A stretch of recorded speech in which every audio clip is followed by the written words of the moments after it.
Allah Subhanahu wa Ta'ala pada ayat ini menjelaskan bahwa pada hari kematiannya, jenazah Fir'aun akan dikeluarkan dari dasar lautan agar mereka yang meragukan kematiannya menjadi yakin dan menjadi pelajaran bagi manusia sesudahnya.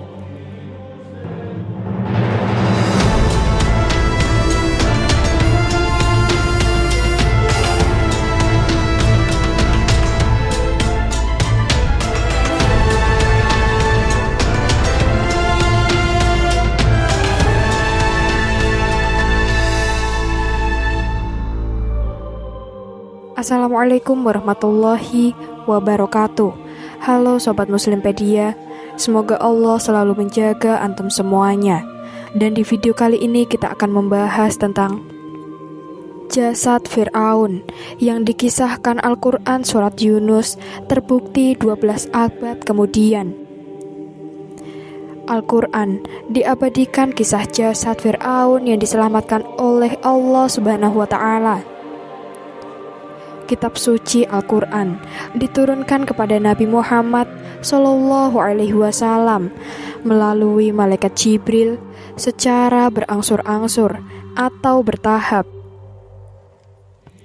Sesuai dengan firman Allah Subhanahu wa Ta'ala, Al-Quran adalah petunjuk bagi umat manusia. Arkeolog Profesor Ali Akbar mengatakan, Al-Quran adalah mukjizat sehingga susah untuk dicerna oleh akal. Kalau membaca Al-Quran terjemahan, ada sekitar 50 kata mukjizat. Tetapi kalau melihat kata aslinya dalam bahasa Arab, tidak ada kata mukjizat.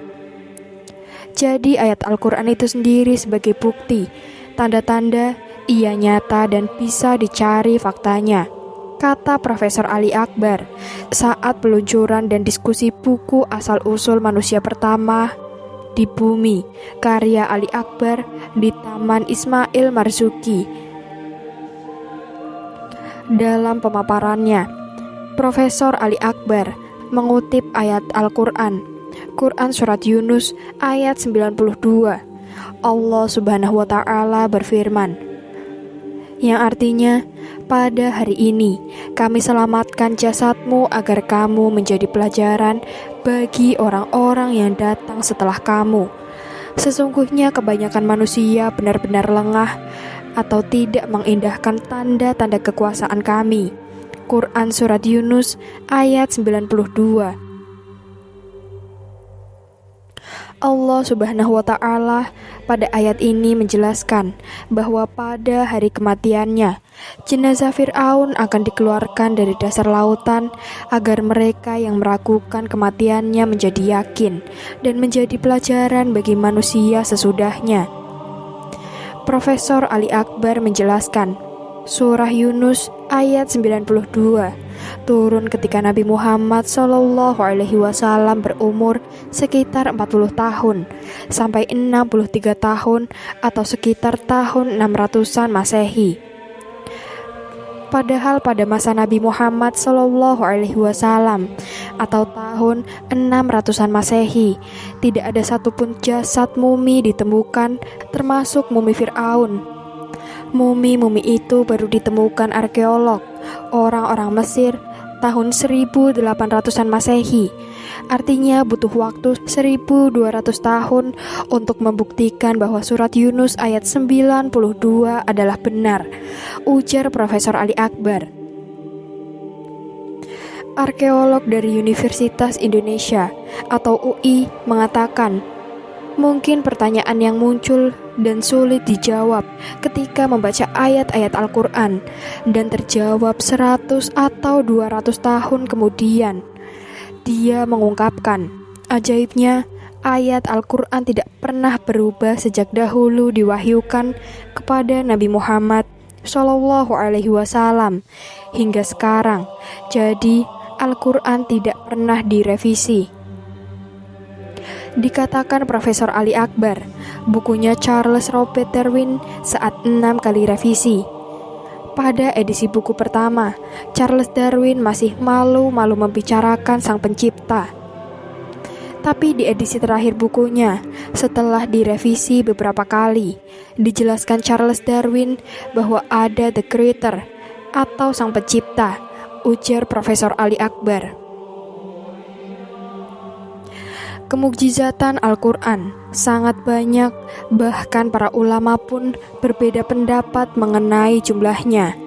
Ar-Rumani dalam Al-Nukat fil Ijaz Al-Quran menyebutkan sedikitnya 7 kemukjizatan yang dimiliki oleh Al-Quran, yaitu menghindarkan penentangan terhadapnya dengan kuatnya motivasi dan kebutuhan terhadapnya, tantangannya kepada seluruh manusia, sorfah atau dipalingkannya pemikiran manusia untuk membuat yang semisal Al-Quran, balaghah atau retorika, ketika berita yang benar mengenai masa depan, melampaui atau di luar kebiasaan dan keunggulannya dari semua mukjizat yang lain.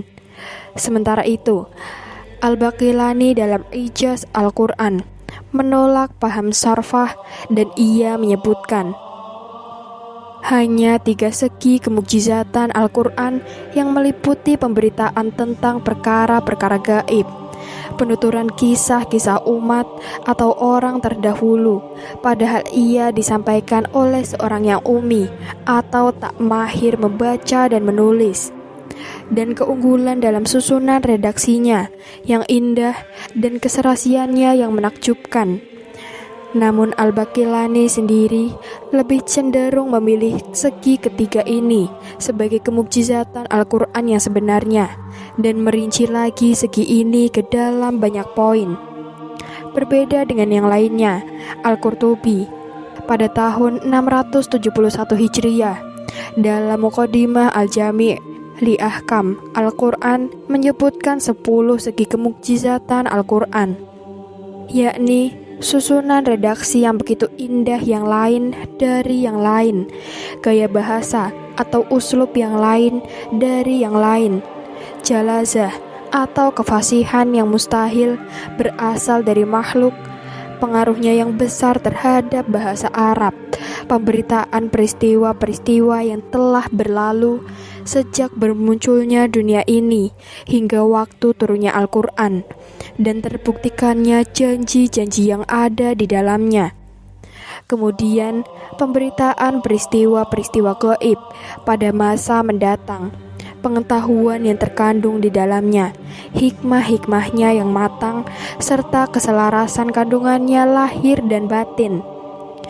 Pada zaman modern sekarang ini, para pemikir dan ilmuwan Islam terus menggali berbagai kemukjizatan yang dimiliki oleh Al-Quran. Bahkan, berkembang segi kemukjizatan yang baru, seperti kemukjizatan dari segi isyarat atau kandungan saintifik Al-Quran dan keajaiban matematis yang ada di dalamnya. Karenanya, rumusan mengenai cakupan kemukjizatan Al-Quran pada masa modern ini umumnya sangat berbeda dari kemukjizatan Al-Quran yang pernah dirumuskan oleh para ulama di zaman klasik. Gambar yang ditampilkan hanya ilustrasi, dan kami memohon maaf jika ada kesalahan dalam penulisan maupun penyebutan. Semoga konten ini bisa menghibur dan bisa memberikan inspirasi, edukasi, dan kebaikan dalam kehidupan sehari-hari. Wassalamualaikum warahmatullahi wabarakatuh.